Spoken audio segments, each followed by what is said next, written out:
Hey guys, what's going on? Kyle and Matt here for the Blacklisted Voice, episode 49. We are chatting about mindset and more specifically, master's mindsets. Matt, thanks for coming on. Happy to be here. For sure, for sure. So we're trying to do a little bit more of a fun intro here. So I'm going to put you on the spot with a would you rather question. Okay. Would you rather have TDC or Justin Berg for the CrossFit Games?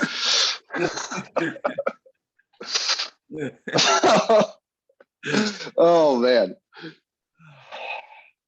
Um it's asking a question about the unknown. Justin Yep. Berg's been around for a while, but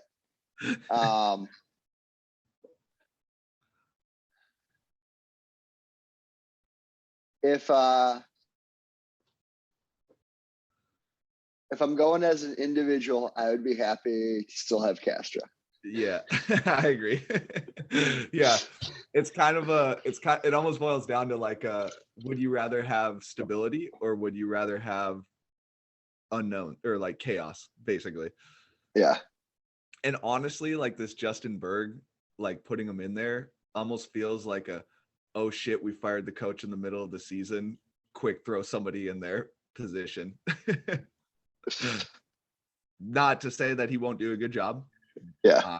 No idea.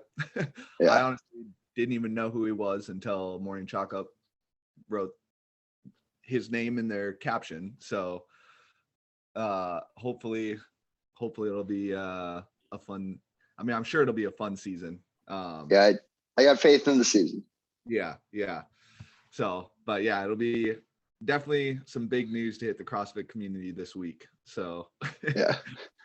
maybe we should have done a podcast on that.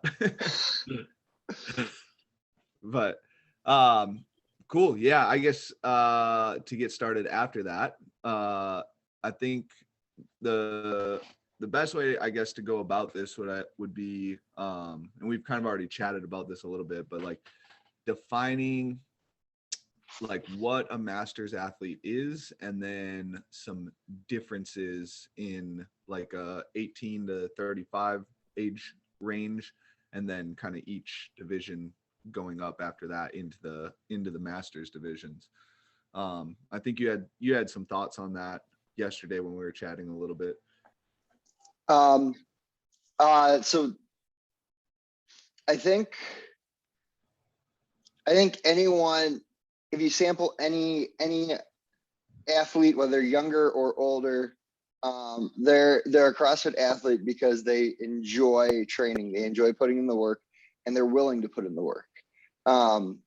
Just as they age up, that recovery goes down. So just understanding that the recovery, how the recovery aspect plays into being a master's athlete, and then also the importance of just staying healthy between qualifiers and actual competition, and then showing up to the actual competition healthy. Like that puts you ahead of so many if you're able to manage that recovery. Yeah, for sure. Yeah, it almost seems like kind of like the big difference between 18 to 24 26 year olds, and then like 35, like where the masters division starts. Like, Yeah. I mean, I personally, I remember at freaking 21 years old, I could have ran into a wall 50 times at full speed and been fine the next day. Like, Yeah. whereas like, as I'm aging into my 30s, I'm like, wow, my body freaking hurts all the time if I try and train hard. So just having that idea of like, hey, I'm not recovering like I used to, which means again the adaptation process is going to be a little bit slower because we aren't able to recover that from the stress that we're putting on the body. And I think that's a pretty key component of kind of like the difference between masters athletes and individual competitive CrossFitters and even team competitive CrossFitters as well. Younger generation, we'll say.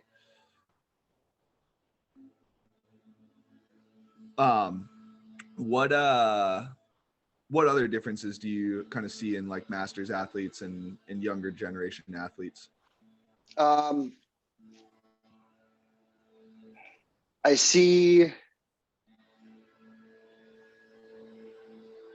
more of a importance on their aerobic capacity versus their 1-rep maxes. So that absolute strength relative to their aerobic capacity. I think that balance shifts more in that aerobic capacity direction. Yeah. I think, and that probably can lead back to a little bit more of like the recovery aspect again. Exactly. Yeah. It's a lot of stress on the body to lift heavy weights. And it's a lot of stress on the body when you're under super maximal loads. So you're going to recover a little bit slower, where we've seen that, strength, we've seen, I can't remember the guy's name, but he was like a famous 5K runner. So like, again, if you're comparing, if you're looking at running specifically, we'll backtrack this a little bit. Sorry. So if you're looking at running specifically, typically you see individuals' careers go from like 1 mile, 5K, half marathon, marathon. So they kind of backtrack down this kind of slope or progression or spectrum of running, where they start out with, hey, you have to elicit a lot of power, create a lot of speed, drive those, or really have fast turnover, to, okay, now you don't have, where you're starting to lose some of that pop a little bit, but your aerobic capacity is starting to develop way, way better. So you're going to start shifting down the end of the spectrum in your competitive career. And I think there's actually an individual who started to develop a great aerobic capacity. I can't remember his name, but he was setting, it might have been world records, might have just been personal records. I can't remember exactly, but into his 40s in the 5K specifically. So, he didn't necessarily have the speed, but he did develop his aerobic capacity enough, or started to develop it enough, that he was able to kind of retain some speed and then create a better aerobic capacity so he could have speed preservation throughout his races. And I think you can kind of see that in masters athletes as well, as like, you're not going to have as much pop, but that aerobic system is going to start to develop a little bit more. So you're going to be able to sustain your power outputs for an extended period of time. And so like, I think those are some things that you're looking at in regards to masters athletes as well, to your point. So, and we're going to obviously tie all this into, mindset, and like, how does kind of that profile or athlete profile fit into an individual's mindset when they're attacking competitions and workouts. And I think you've had a lot of experience with this, now 3 years running with some of your athletes competing at Legends Master competition. So what do you kind of see as like some of the mindset stuff that you kind of daily tell your athletes, maybe as they're prepping for a competition or as they're kind of training throughout the course of the season? Throughout the course of the season, a lot of it is helping to keep to keep it on the big picture stuff. So like, it's easy to be like, okay, this specific thing isn't exactly what I want. And being like, okay, I need to do 1 million of these. So, okay, my handstand push-up or my clean or my overhead squat, I need to get better at that. So I'm going to do 1 million of those. And then that's that's a big guttural reaction. And getting them to see and understand all right, let's take a step back and ask, and this is true with any athlete, that they need to take a step back and understand, okay, why, what's the limiter? Why is this a struggle for me? And taking the time and to build up that foundation, that's the behind the scenes of it. And it's just more so true with the masters athlete, because since that recovery is a little bit less, like if you go and run into a brick wall 50 times, yeah, you're at 21, yeah, you might get a thicker skull, but and build some adaptation just because you can handle running into a wall that many times. But with the masters athlete, because you don't have that wiggle room, you just need to finesse that approach a little bit. Yeah. So you're kind of getting people to focus a little bit more on, hey, what are some of the things preventing me from being able to perform this movement more efficiently, let's say, and what's kind of like the biggest roadblock, and how do we boil that down and break that down in training to attack that specific weakness versus, you know, a 21-year-old can just literally, I suck at wall walks, I'm going to do 100 a session for 5 sessions a day, and all of a sudden I'm better at wall walks. Do not recommend. Disclaimer.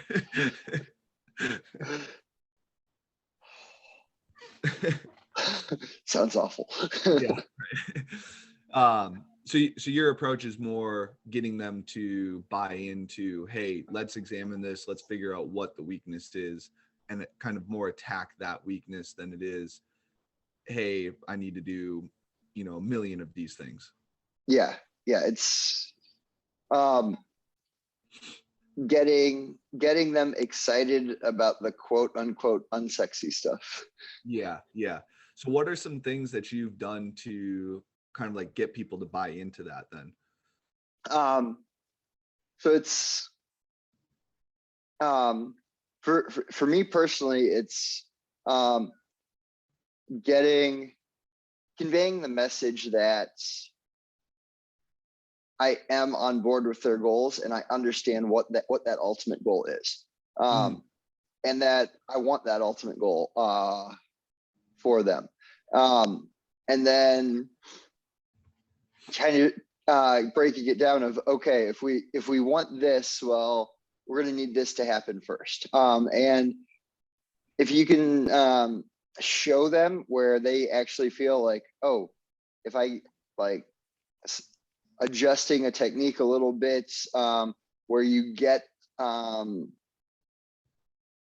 whatever's lacking to be a little bit more active in a movement, and they feel the difference just in a lightweight, that helps build that buy-in too, of like, okay, getting them excited to be like, okay, I'm going to do this little weird stuff today because it's going to build up this, which is going to help build this. So getting them to see that chain of dominoes, and how it will help them ultimately hit that goal. Yeah. So how do you think that affects their mindset though? Like once they see that?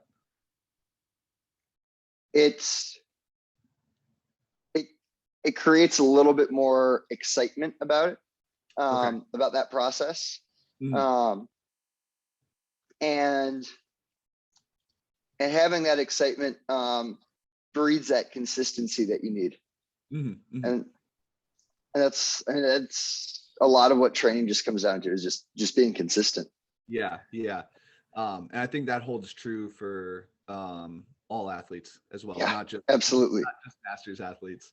One of the big things that we were kind of discussing yesterday was like, masters athletes don't necessarily, we're not looking to form a different like mindset around it.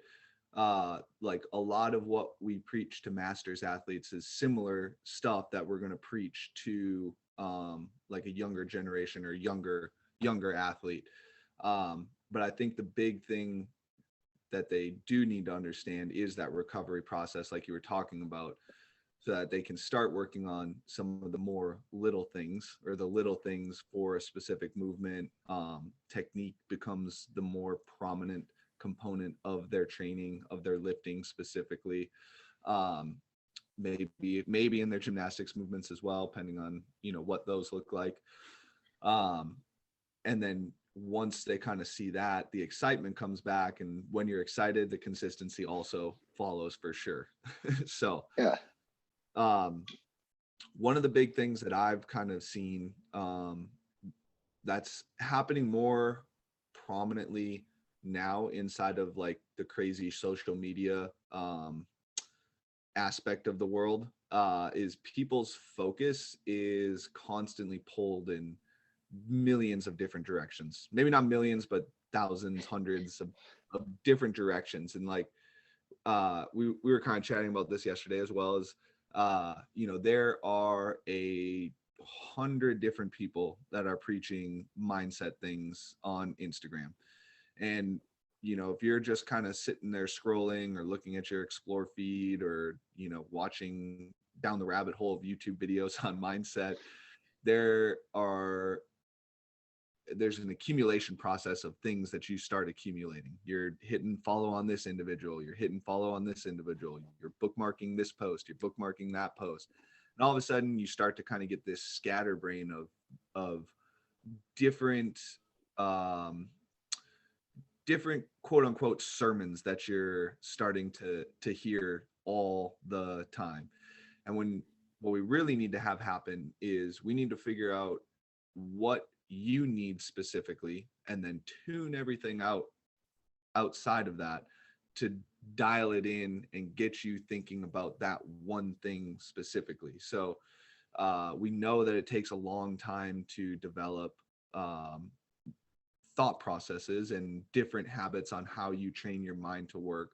So if you are an individual who you know, is having trouble with consistency, you know, you might not need a, a self-worth, you know, post showing up in your feed every 60 seconds. You know, you need the, hey, we're building this today so that, you know, Rome can be built 10 years, you know, 2-3 years from now.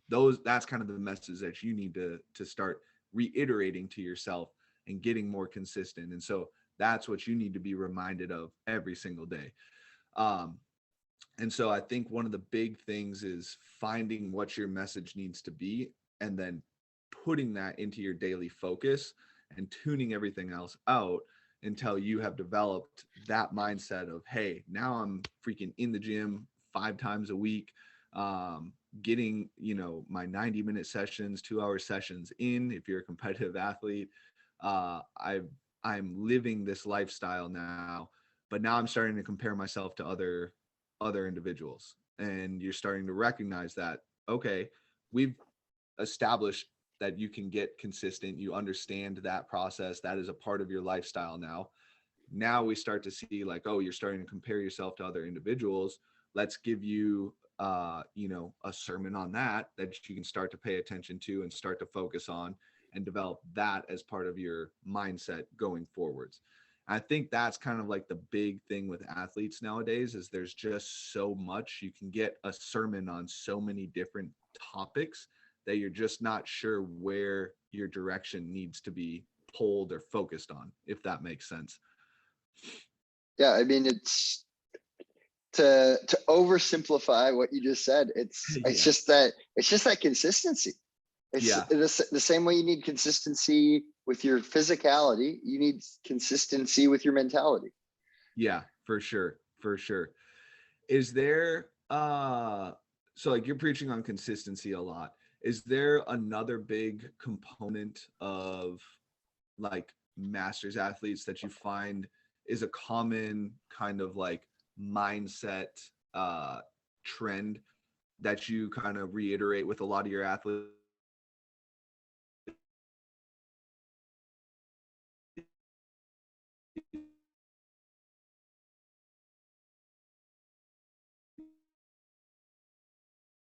athletes. Is a dangerous rabbit hole. Comparison and expectation, like, is a big part of what sets up disappointment. Like, Yeah.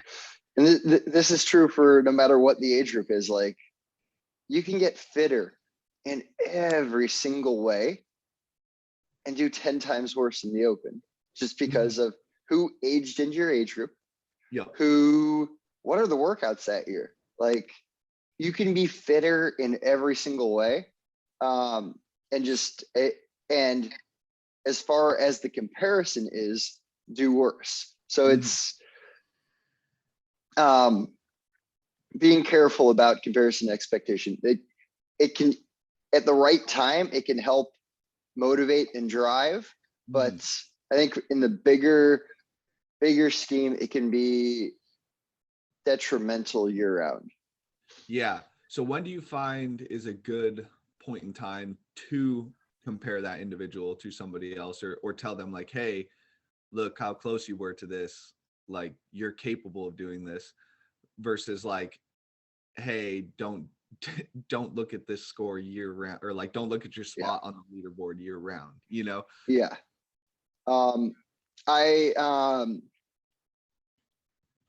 If I would come at it more of a, if you're at like a low point and you have a comparison that will help that person see like, oh wait, I'm comparable to this other person that I admire or something like that.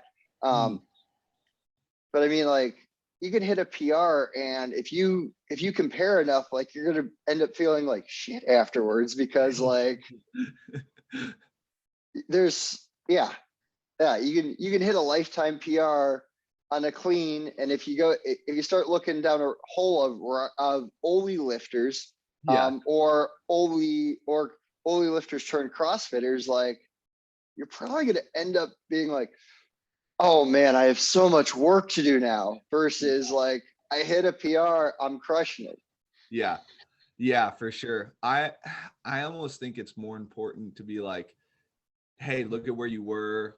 Like, as much as I dislike the amount that they use the fucking front squat for testing in online competitions, it is a great staple for being like, okay, look, you might have fallen down the leaderboard this year, but look at where your front squat was relative to last year. You literally hit, your 4RM or 3RM for your heavy single a year ago, And so, like, almost taking it back to, hey, look at how much better you've gotten, versus, hey, look at how close you are to people, I think is a great way for the athlete who's comparing themselves to individuals a lot, getting them to kind of reshape their mindset around, hey, it's me versus me. It's not me versus, Jack in the 35 to 39 division, and I'm a, 45 to 49 masters athlete. It's literally you versus you. And like, if you are looking to make the comparison, it's got to be within your age division, which I think is a lot of an issue that masters athletes do fall into, is comparing outside of their age division, because that individual is no longer your competition. Like, when they're outside of your age bracket, they're not your competition anymore. So it's literally focusing on, you versus you, how much better you're getting each year. And then if you do need to make that comparison for an athlete of like, oh, hey, like you're talking about, like, I admire this individual, shit, my 2K is only a second off of theirs. Like, that needs to be within your age bracket, not younger or older, because older you can fall into the trap of, oh, I'm good. I can back off a little bit. But more often than not, people just compare down. So, but yeah, I think that's a big component of it too, is making sure that, it's you versus you, and not necessarily you versus somebody else, or you versus another age division even. Yeah. That, and if you are a person who finds yourself comparing a lot, like, it's going to be tough to break that habit of comparing, but changing where you compare to and changing it to you're comparing to yourself is probably a good approach to work on that habit. Yeah, for sure. So what are some other, have you seen a lot of masters athletes? I know this is, I think, something that might happen a little bit more in the younger generation, just because they technically haven't established themselves anywhere in life yet. But self-belief and confidence, do you see a lot of that kind of lacking, or is that something that you've seen a lot in masters athletes? Something that you've kind of had to help individuals with is believing in themselves and having the confidence? I've definitely seen it. Yeah. Yeah. It's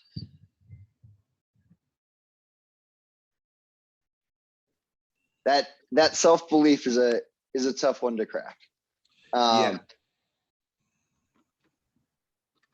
And that one I think takes the longest to create that buy-in. And Yeah. I think it's a lot of pointing out a lot of little victories along the way. Mm-hmm. And then like self-belief going into a competition is huge. So if you have all those little victories along the way, and then you can look back on all those little victories, Mm-hmm. that can help drive up that self-confidence. So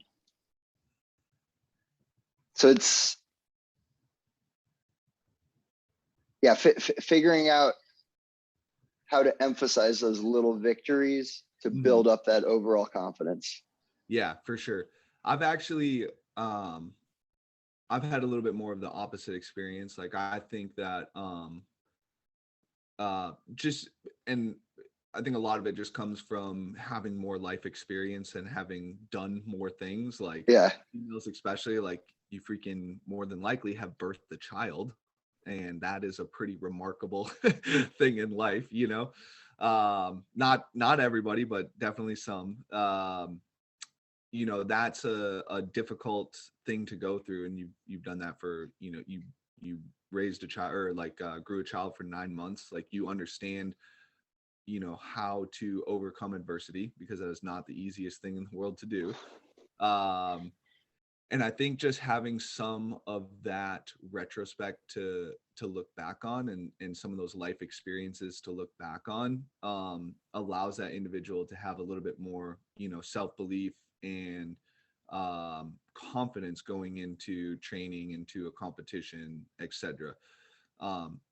It also honestly might help set up expectations for competition. Maybe, you know, that could be having, you know, performed in a workplace, performed in a, you know, something else, having to have competed against other individuals. I feel like masters athletes are a little bit better at setting expectations for that, whereas like a younger generation individual has a little bit more challenging time setting expectations, because everything is just so new to them. So literally the sky's the limit for them, whereas masters athletes understand, and they can kind of self-reflect and rationalize where they're at a little bit more. I don't, has that kind of been your experience as well, or?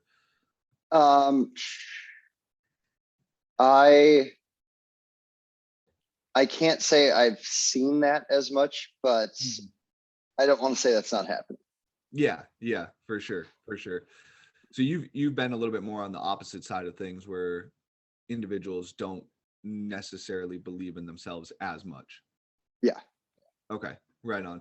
And I guess that just goes to you know, testament of how different athletes are at all times of the year in the sport. You know, I've definitely had athletes who are you know, younger and way overconfident with what they're capable of.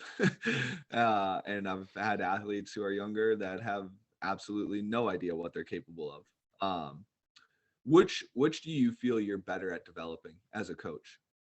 Like holding the individual back, or pushing that person further? Pushing someone further. Yeah. Do you think that stands true for almost all coaches? I think it's easier to push the individual further than it is to pull that individual back. Yeah. Yeah. It's not a great feeling to pull somebody back. Not at all. Like, and it's a delicate thing too. Yeah. No Because doubt. you want to preserve the confidence, Mhm. and the quote unquote ego there. Right. But set up realistic goals and expectations. So it's a very delicate dance. Yeah, no doubt. It is yeah, it's tough too. Like you said, you don't want to destroy the ego by any means. Cuz that ego can push you, pretty far. Um and I think too that's one thing with masters athletes that kind of tying back into what we were talking about is as you age, I think you start to rationalize your ego a little bit better and start to come to terms with it a little bit better. Whereas when you're young, that thing is out of control. um, so I think that's kind of maybe where, setting expectations and self-belief in my experience has kind of come in as individuals are like a little bit better in check with their ego and what they're capable of, what they aren't capable of, if that makes sense. Yeah. um what are some other kind of things you've seen in masters athletes that are big like mindset things that you've had to work on with people? Um,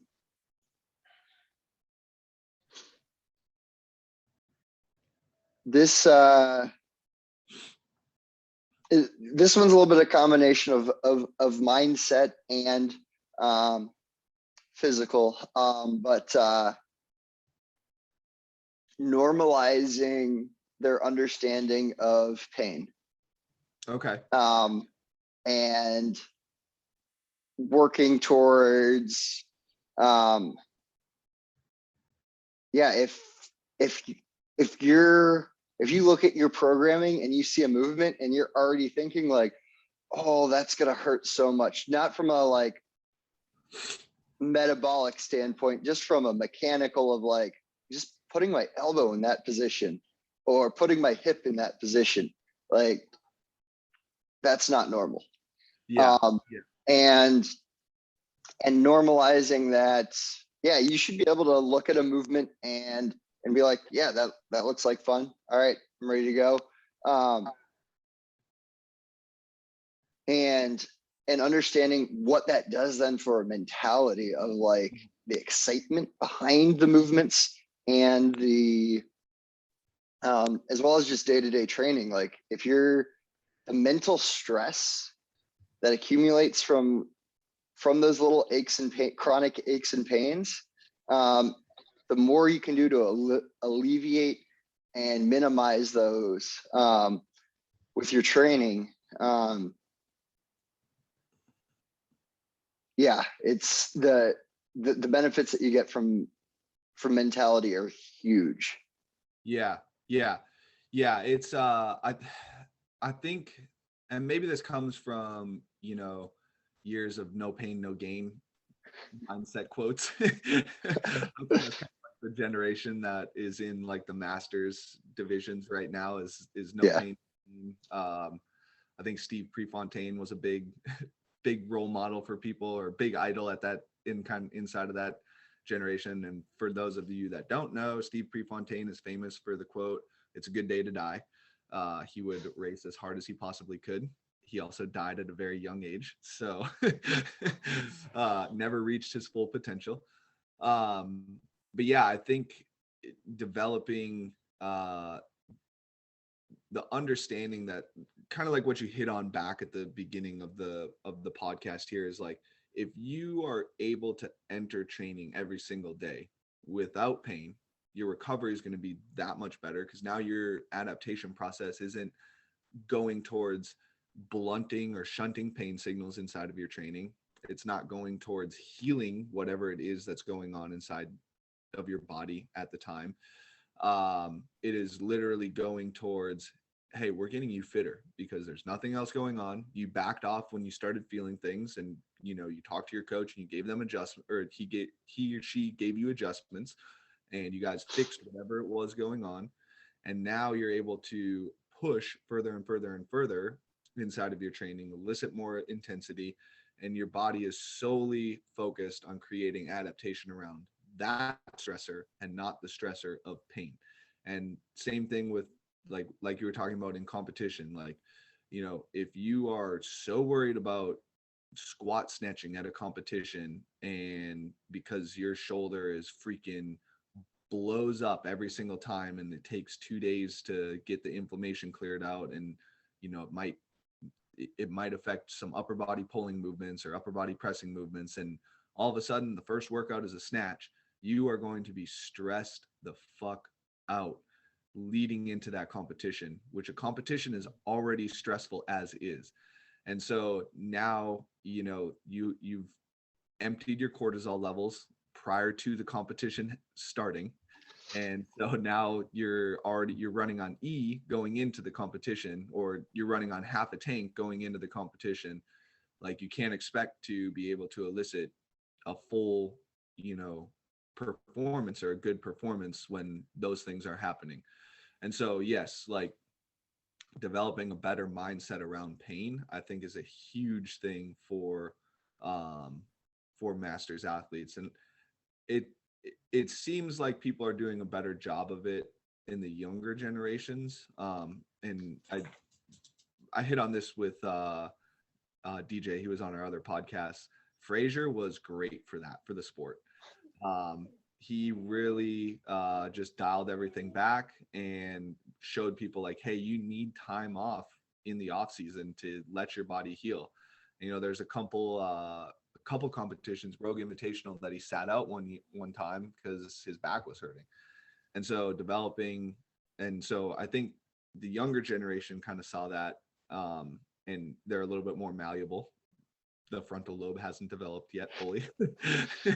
But getting the kind of older generations, masters athletes, to start understanding like, hey, back it off. This is only temporary. We're not going to, completely lose everything that you have or had. And we're going to, if you do lose anything, it's going to be able to, the fact that you're healthy means we're going to be able to train it harder now versus, maybe hitting days with it, maybe hitting days without it. Yeah. So have you been able to kind of like form that mindset around with individuals? It's I think so. Especially with since coming off of Legends Championships, and I have a decent number of athletes there, like getting back into, okay, off season, let's get you feeling good. Mm-hmm. This is kind of the time of year to have those discussions a little bit more. Do you feel that like typical sports structure is another hard thing to kind of get masters athletes to buy into? I've noticed it a little bit. Yeah. And the value of an off season, it's easy to get wrapped up in this is fun, I want to do this, I want to keep doing this aspect. But as that fitness gets greater and greater, that importance for that off season also gets greater and greater. Yes, it does. Yeah. And I think too, one thing I think a lot of masters athletes have to come to grips with is like, this is a hobby, and you want to be able to do your hobby year round. And part of that includes monitoring, in-season training versus off-season training to allow the body to heal. And I think one thing that we haven't touched on a lot on is lifestyle outside of training and competition, and how that can play a role, and recognizing that and coming to terms with that, mentally, can play a role into training. Like if you're going through some shit in life, and it's been my experience in my very short 30 whatever fucking years on this earth, that life only accumulates stress. It does not decrease in stress. As you age, things you start to get more responsibilities, children, job becomes more demanding. Now you're trying to perform in a very stressful sport. Things just seem to start accumulating. And at some points in time, you're just going to have to come to terms with like, fuck, I'm just going to need to do 60 minutes for, the next 3 months as I work on this project. Like that's all I have time for in the gym. That's all I mentally can handle. And again, I think that comes back to kind of like the understanding of pain, the understanding of stress, and the understanding of consistency. If I am doing something, I am getting better. It might not be to the maximal level that I can get better at, but we also have lifestyle stuff that comes into play when we're looking to do that. So I don't know what your experience has been with that. No, I've been fortunate with that. A lot of athletes that I've worked with will be like, I've got this thing going on. I've got this project going on. I'm gonna have to take these few days off from the gym, or I have less time to train. Okay. So that's 100% true of, yeah. Being flexible with training as lifestyle and life stress happens. Yeah, flexibility, that's what I was looking for. And it's not even so much resiliency, because I think, if you've made it this far in life and like you're competing, you're pretty resilient as an individual. And more than likely, if you found CrossFit, you have a pretty high tolerance for stress. But that doesn't mean that you can handle all the stress in the world, especially as we're pushing performance in a sport. Sport is very different than exercising. I think I think that's another kind of thing that needs to be reiterated with individuals is, okay, even again, younger generation, this applies for too, is like, okay, you came from group classes. Group classes are very different than going to Legends Masters competition where they're freaking, what was it, 8 workouts, 10 workouts? The younger age groups up to 54 had 11 events, and the older age groups had 10. Yeah, in the course of Thursday, Friday, Saturday, Sunday. So yes.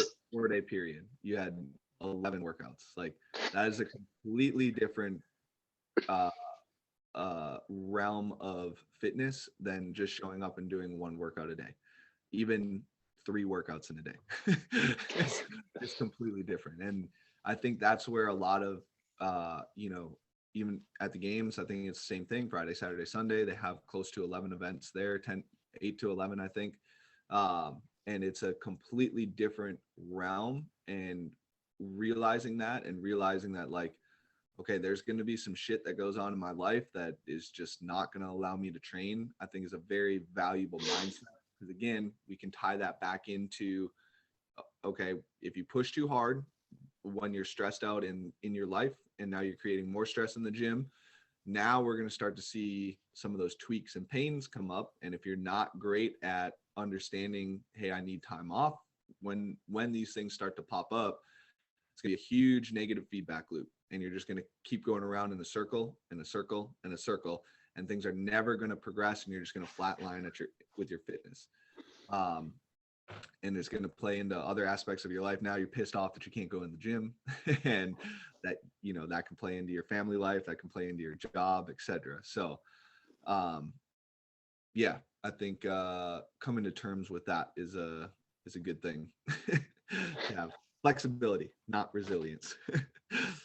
What are some other things that you've kind of seen inside of Masters athletes? Nothing too much more is jumping out to me. I think we've touched on a lot of the big important ideas that come to mind for me, at least. Yeah. I think again, like I think it kind of goes back to, you know, this was like a general thing, and we probably hit on something that you've, you know, recognized that you need to work on. And so bringing it back again to, you know, we're big on individual programming and individual coaching. We find that has the most effective, is the most effective way to get people better. And I think the same thing goes for mindset, is an individual approach towards mindset and figuring out what you need to hear daily to reinforce, you know, whatever it is you're trying to work on: consistency, resilience, flexibility, self-belief, confidence, whatever, you know, kind of word that you want to associate with what you need to work on, is what we need to kind of feed you, and you need to pay attention to. And so going back to kind of where we were chatting about how there's a million different you know, accounts out there for mindset, find the one that preaches the message that you need to hear the most, and subscribe to that message until you feel that you're living that message. And then start to self-assess and self-evaluate of, okay, I'm living this, like I believe in myself, I know I am capable of accomplishing whatever goal I've set out to accomplish. What do I need mentally to get me to that next step? And finding, you know, some other resource then to push yourself to get to that next step. Doesn't necessarily mean also abandon that self-confidence, because you're going to have to go back and get doses of that. But now it doesn't need to be your main focus. You're still going to be able to find what that next piece of the puzzle is, and work on building it and putting it into your repertoire. I hope I said that word right. But yeah, you got any other kind of closing thoughts here, or? Just a lot of what we talked about isn't Masters athlete specific. It's a message that, because of the recovery, Masters athletes get less wiggle room with. But if you're a younger athlete, a lot of what we said still applies, and can set you up to even be more successful and have better longevity in the sport. Yeah, longevity I think is huge for the younger generation. Yeah. Yep. I mean, yeah. 10 years down the road, if you're 20 and you're still competing in this sport, like, you did things right. The amount of time that people have in this sport, especially at a younger age, is so short. And even, like, I think too, you're starting to see, sorry, this is a tangent to end the podcast, I apologize if you're still listening. But you're starting to see people kind of come out of retirement a little bit more and kind of resurge now that they've brought like regionals and stuff and teams back to the way they were. So I think, like, it's a hard sport on your body, and some time off can definitely help with that. But yeah, if you take some of these lessons, especially the pain management, and apply it to your fitness now, like if you're young and you're listening to this, you're going to have a lot of success down the road. Again, Rome, I think the best phrase for this is Rome wasn't built overnight. And if you work hard for six years plus, like, you're going to see the fruits of your labor eventually in the sport. And just, it takes some time, and you might not see it in year 1, year 2, but eventually you will see the fruits of your labor, and you'll be competing at a pretty high level. So cool. Well, thanks for listening, guys. Matt, thank you for coming on. What are you excited for the Open this year?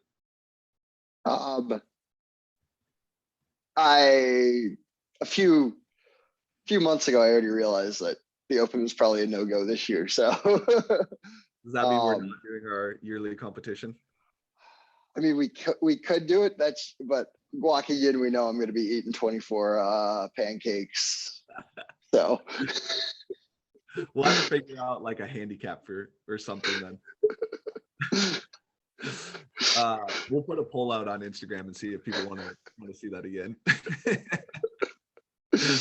So, well, thanks for listening, guys. As always, if you guys are watching on YouTube, please like and subscribe. If you guys are looking for a coach, we'd love to be able to help out. If you guys don't follow us on Instagram, please follow us on Instagram, Blacklisted at HQ. You can also find us on YouTube. We put some content out there. And yeah, good luck. Hopefully this helped out, and we'll catch you guys next time. See you.